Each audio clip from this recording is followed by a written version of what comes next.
నమస్తే welcome to Disha TV Telangana రాష్ట్రంలో మంత్రివర్గ విస్తరణకు రంగం సిద్ధమైంది. వచ్చే నెల 3వ తారీఖున ఇక విస్తరణ సంబంధించిన అంశానికి ఇక ముగింపు పలకబోతున్నట్టు తెలుస్తుంది. ఇక 3వ తారీఖున కొత్త మంత్రుల ప్రమాణ స్వీకారం ఉండబోతున్నట్టు కూడా విశ్వసనీయ సమాచారం. కొంతకాలంగా మంత్రివర్గ విస్తరణపై కూడా పెద్ద ఎత్తున చర్చ జరిగింది. ఈ మధ్య కాలంలోనే ఢిల్లీకి సంబంధించిన రాష్ట్రానికి సంబంధించిన కీలక నేతలు కూడా ఢిల్లీ పెద్దల్ని కలవడం, ఆ సమావేశం అనంతరం పిసిసి అధ్యక్షుడు మీడియాతో మాట్లాడుతూ కూడా మంత్రివర్గ విస్తరణ సంబంధించిన అంశానికి ఇదే చివరి మీటింగు, మరో మీటింగ్ ఉండదు, ఇదే ఆఖరని చెప్పడంతో ఇక విస్తరణ సంబంధించిన అంశానికి ఫుల్ స్టాప్ పడ్డట్టు తెలిసింది. ఇక వివిధ రకాలైన వార్తలు వచ్చాయి, వివిధ రకాలైన పేర్లు కూడా తెరపైకి కనిపించాయి. ఇక తాజాగా ఉగాది పండుగ సందర్భంగా తెలంగాణ రాష్ట్ర గవర్నర్ని సీఎం రేవంత్ రెడ్డి కలవడంతో కూడా ఈ అంశానికి ఎక్కువ ప్రాధాన్యత కూడా లభించింది. ఇక మంత్రివర్గ విస్తరణలో భాగంగా ప్రమాణ స్వీకారం నేపథ్యంలో కూడా గవర్నర్ను కలిశారని కూడా పెద్ద ఎత్తున వార్తలు వస్తున్నాయి. దానికి ఈ యొక్క సమయం కూడా దానికి తగ్గట్టుగా సరిపోయింది. ఇక గవర్నర్ను కలిసిన సీఎం రేవంత్ రెడ్డి ఏదైతే మంత్రివర్గ విస్తరణ సంబంధించిన పేర్లు అయితే ఉన్నాయో ఆ పేర్లను కూడా సూచించినట్టు తెలుస్తూ ఉంది. అలాగే ఈ యొక్క మంత్రివర్గ సంబంధించిన ప్రమాణ స్వీకారం ఉందో ఆ సంబంధించిన కార్యక్రమానికి ఏర్పాట్లు అలాగే తగిన సమయం ఇవ్వాలని కూడా సీఎం గవర్నర్ను కోరినట్టు కూడా తెలుస్తోంది. ఇక ఆ సమయం నేపథ్యంలో 2వ తారీఖు 3వ తారీఖు అనేది మాత్రం చర్చకు వస్తుంది. ప్రధానంగా ఇప్పటికీ అందుతున్న సమాచారం ప్రకారం ఏప్రిల్ 3 గురువారం తారీఖు మాత్రం కొత్త మంత్రుల ప్రమాణ స్వీకారం అయితే తెలంగాణ రాజ్భవన్లో ఉండబోతున్నది అనేది మాత్రం విశ్వసనీయ సమాచారమే తెలుస్తోంది. ఈ నేపథ్యంలో పలు కీలక అంశాలు కూడా చర్చకు వచ్చినట్టు తెలుస్తోంది. ఎందుకంటే తెలంగాణ రాష్ట్ర ప్రభుత్వం కూడా 2-3 కీలకమైన విషయాలు మాత్రం చారిత్రాత్మకమైన నిర్ణయాలు తీసుకుంది. 2 కీలకమైన బిల్లులు కూడా అసెంబ్లీలో ఆమోదం చేసుకుంది. ఒకటి ఎస్సీ వర్గీకరణ సంబంధించిన బిల్లు, ఇంకొకటి ఏదైతే బీసీ కులగణన సంబంధించిన బిల్లు. బీసీ రిజర్వేషన్ సంబంధించిన 2 చట్టాలు ఉన్నాయి. అలాగే ఒకటి ఎస్సీ వర్గీకరణ సంబంధించిన బిల్లు, దానికి సంబంధించిన ఆమోదం కూడా లభించింది. ఆ కీలకమైన ఫైల్ కూడా గవర్నర్ దగ్గర ఉన్నాయి. త్వరగా ఆ యొక్క బిల్లులకు ఆమోదం తెలపాలని కూడా సీఎం రేవంత్ రెడ్డి గవర్నర్ను రిక్వెస్ట్ చేసినట్టు తెలుస్తోంది. ఇక ఈ యొక్క అంశం తెరపైకి రావడంతో తాజాగా పండగ నేపథ్యంలో కూడా సీఎం రేవంత్ రెడ్డి గవర్నర్ కలిసి పండగ శుభాకాంక్షలు చెప్పి పాలనాపరమైన కీలక అంశాలను కూడా దృష్టి తీసుకెళ్లి కూడా వాళ్ళ భేటీ నేపథ్యంలో మాత్రం పెద్ద ఎత్తున బయట కూడా చర్చ జరుగుతుంది. మాకు మంత్రి పదవి కావాలని కూడా వివిధ సామాజిక వర్గాల నుండి కూడా ఇప్పటికే డిమాండ్లు వస్తున్నాయి. ఇక బంజారా సామాజిక వర్గాన్ని కూడా ఒకరికి మాకైతే అవకాశం లేని వాళ్ళు కోరుతున్నారు.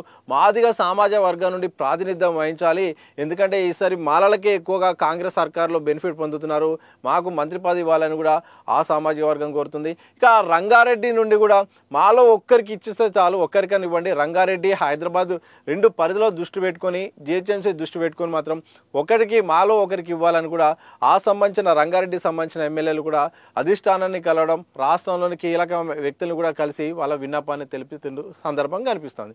ఇక 2 రకాల వర్షన్లు అయితే వినిపిస్తున్నాయి. ఒకటి, కొత్తగా మంత్రివర్గంలో చేరబోయే వాళ్ళు మాత్రం 4గురికి అవకాశం లభించే అవకాశం కనిపిస్తుంది. ప్రధానంగా ఒక 4 పేర్లు మాత్రం వినిపిస్తుంది. రెండో అంశం కూడా ఈ అంశంపై అయిపోయినాక నేను చెప్తాను. మొదటిది మాత్రం ఒకటి, ఆదిలాబాద్ నుండి మాత్రం గడ్డం వివేక్ కొత్తగా మంత్రి అయ్యే అవకాశం కనిపిస్తూ ఉంది. ప్రధానంగా నిజామాబాద్ నుండి మాత్రం సీనియర్ మాజీ మంత్రి ప్రస్తుత ఎమ్మెల్యే సుదర్శన్ రెడ్డి పేరు వినిపిస్తూ ఉంది. ఇక ఈ నల్గొండ విషయానికి వస్తే మాత్రం మునుగోడు ఎమ్మెల్యే కోమటిరెడ్డి రాజగోపాల్ రెడ్డి పేరు వినిపిస్తుంది. అంటే నిజామాబాదు, ఆదిలాబాదు, నల్గొండ 3 పేర్లు అయితే కీలకంగా వినిపిస్తున్నాయి. ఇక మహబూబ్నగర్ విషయానికి వస్తే మాత్రం అక్కడ మక్తల్ ఎమ్మెల్యే వాకిటి శ్రీహరి బీసీ సామాజిక వర్గం నుండి అవకాశం వచ్చినట్టు తెలుస్తోంది. ఇప్పటికే సీఎం రేవంత్ రెడ్డి ఆయనకు అలాగే సుదర్శన్ రెడ్డికి కూడా గతంలో హామీ ఇచ్చిన సందర్భం నేపథ్యంలో వాళ్ళ పేర్లు ఖరారైనట్టు తెలుస్తుంది. ఇక గడ్డం వివేక్ విషయంలో మాత్రం అలాగే ఇక్కడ మునుగోడు ఎమ్మెల్యే కోమటిరెడ్డి రాజగోపాల్ రెడ్డి విషయంలో మాత్రం వాళ్ళ పేర్లైతే దాదాపు అధిష్టానం అయితే ఫైనల్ చేసింది. చివరి నిమిషంలో ఏమైనా మార్పులు జరుగుతాయి తప్ప ఈ యొక్క 4 పేర్లు మాత్రం కన్ఫర్మ్ అన్నట్టుగా ప్రధానంగా చర్చ జరుగుతుంది ఇటు అధిష్టాన వర్గాల నుండి వచ్చిన సమాచారం ప్రకారం.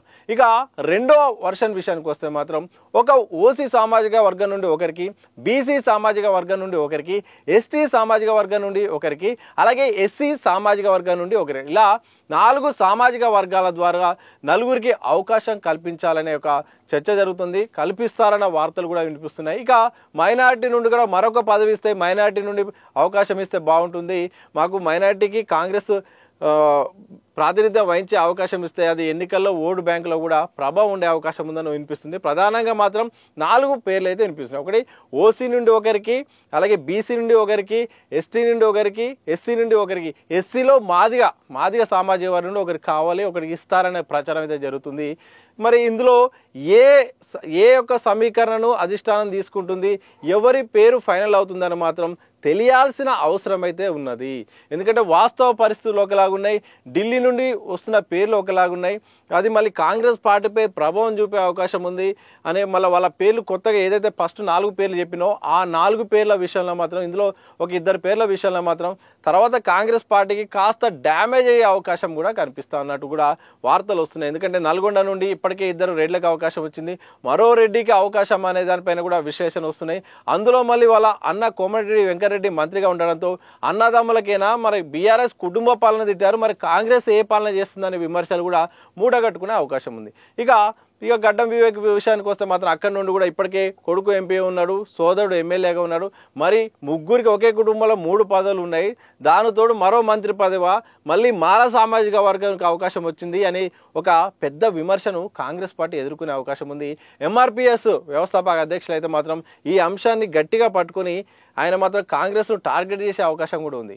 మాదిగ సామాజిక వర్గానికి బాగా నష్టం జరిగింది, ఈ కోణంలో మళ్ళీ మాలలకి ఇస్తే ఇప్పటికే అద్దంకి దయాకర్కి ఇచ్చారు, మళ్ళీ ఈయనకిస్తే మొత్తం మాలలకే అవకాశాలు వస్తాయి, మరి మా మాదిగలకు ప్రాధాన్యత లేదా, వర్గీకరణ పేరుతో మమ్మల్ని ఒక వర్గీకరణ వరకే పరిమితం చేస్తూ మాదిగలకు మాత్రం ఎలాంటి ఉపయోగం లేకుండా ఎలాగ ప్రాధాన్యత లేకుండా చేస్తున్నారు అనే పెద్ద ఎత్తున విమర్శలు కాంగ్రెస్ పార్టీ మూటగట్టుకునేలాగా కూడా ఇక్కడ ఫీల్డ్ లెవెల్ పరిస్థితులు బట్టి చూస్తే అర్థమయ్యే అవకాశం. మరి దీన్ని ఎట్లా తిప్పికొడతారు, లేకపోతే అందుతున్న సమాచారం ప్రకారం ఈ 4 పేర్లే ఫైనల్ కాబోతున్నాయా, లేకపోతే చివరి నిమిషంలో జరిగే మార్పుల చేర్పుల నేపథ్యంలో ఇంకేమైనా చేంజ్ ఉండబోతుందా తెలియాల్సిన అవసరం అయితే ఉంది. కానీ ప్రస్తుతం ఉన్న సమాచారం ప్రకారం మాత్రం మంత్రిగా కోమటిరెడ్డి రాజగోపాల్ రెడ్డి, గడ్డం వివేక్, సుదర్శన్ రెడ్డి, అలాగే వాకిటి శ్రీహరి అయితే వీళ్ళ పేర్లు అయితే ప్రధానంగా వినిపిస్తున్నాయి. దాదాపు వీళ్ళ పేరు ఫైనల్ అయినట్టయితే తెలుస్తోంది. మరి 4కి ఇస్తే ఒకలాగా అయితే మరో 2 స్థానాలు అయితే తరవదిద్దాం అనుకుంటున్నారట, ఇస్తే మరొకరికి అవకాశం ఇచ్చే అవకాశం ఉంది. కానీ ఒక్కరైతే ఒక్క స్థానాన్ని అయితే పెండింగ్లో పెట్టే అవకాశం ఉందన్నట్టు తెలుస్తుంది. ఎందుకంటే ఓవరాల్గా 18 మంత్రులకైతే తెలంగాణ రాష్ట్రంలో అవకాశం ఉంది. మంత్రివర్గంలో ప్రస్తుతం మాత్రం 12 మందే ఉన్నారు, ఇంకో 6కి అవకాశం ఉంది. ఈసారి 4 నుండి 5కి వచ్చే అవకాశం ఉంది. ప్రధానంగా 4 అయితే భర్తీ చేసి కాస్త భారాన్ని తగ్గించుకునే ప్రయత్నం అయితే సర్కారు చేయబోతుంది. ఇందులో అధిష్టానం నుండి మద్దతు కోసం అయితే అనుమతి కోసం అయితే చూస్తుంది. అందుతున్న సమాచారం ప్రకారం ఇక మంత్రివర్గ విస్తరణ కొలిక్కి వచ్చింది. ఇక 2వ తారీఖు ఆ లాస్ట్ 3వ తారీఖు అయితే మాత్రం కొత్త మంత్రులకు సంబంధించిన శాఖలు అలాగే దానికి సంబంధించిన మంత్రుల ప్రమాణ స్వీకారం అయితే రాజ్భవన్లో ఉండబోతుంది. ఆ నేపథ్యంలోనే రాజ్భవన్కి వెళ్ళి సీఎం రేవంత్ రెడ్డి గవర్నర్ని కలిసి కూడా ఆ సమయాన్ని కోరారు. ఆ కార్యక్రమానికి సంబంధించిన ఏర్పాట్లు చేయాలని చెప్పారు. ఆ పేరు సంబంధించిన లోపల ఒక ఏకాంతంగా భేటీ తర్వాత కూడా కేంద్రం నుండి ఏ పేర్లు వచ్చాయో ఆ పేర్లు కూడా సూచించినట్టు తెలుస్తోంది. మొత్తానికి గోప్యంగా అయితే ఉంచుతున్నారు, ఎక్కడ కూడా పేర్లు బయటికి రాకుండా జాగ్రత్త పడుతున్నారు. మరి చివరి నిమిషంలో కానీ ఎవరి పేర్లు బయటకు వస్తాయని మాత్రం చూడాలి. సంవత్సర కాలంగా లీకుల పర్వం కొనసాగుతుంది. ఈ యొక్క వారం రోజుల నుండి మాత్రం వివిధ రకాల పేర్లు కూడా బయటకు వస్తున్నాయి.